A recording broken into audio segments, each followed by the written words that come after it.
Hey there, welcome. Today I want to talk to you about a topic that some of you have requested me. The tiny two-letter word that fills us up with anxiety and fear, even stress sometimes. The word is no.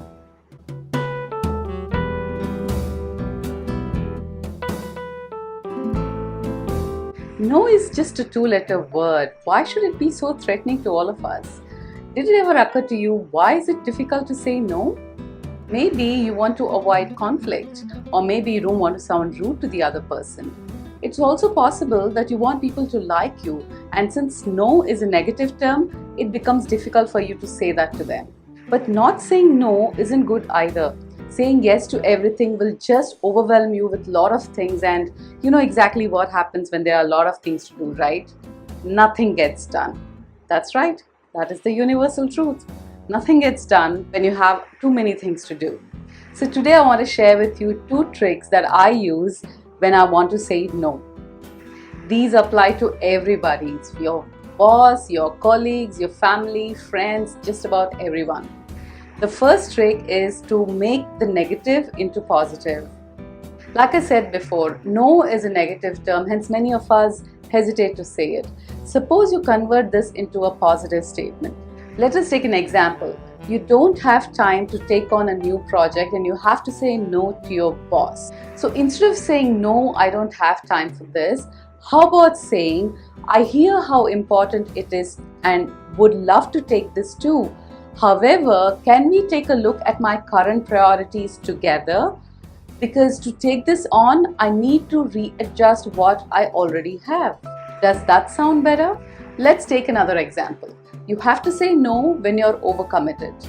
Instead of saying, okay, I'll try to come and never turn up, how about saying, thanks for thinking of me, but I'm not able to accept it because of my other commitment. Converting negative sentences and words to clever positive ones will ease the burden of saying no. Which brings me to my second trick, which is to kill them with kindness.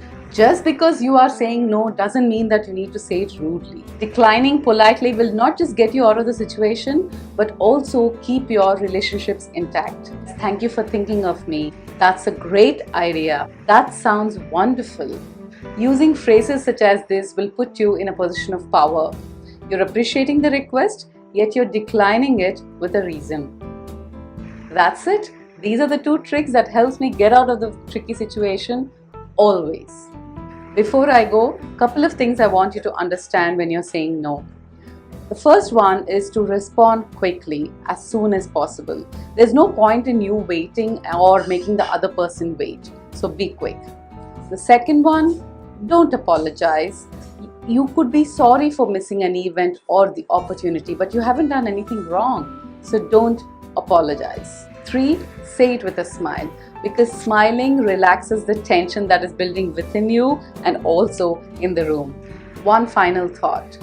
By saying no, you're not just helping yourself, but also the other person to whom you're declining. Giving false hopes when you don't intend to is a bad social skill to have. It dents the trust that takes years to build. So master the art of saying no and take on the world. That's it from me. Like this video, share it with your friends, and of course, if you've not already subscribed, please hit the subscribe button and also the bell button next to it so you can get notified every time there's a video that gets posted, which is every Thursday, that is.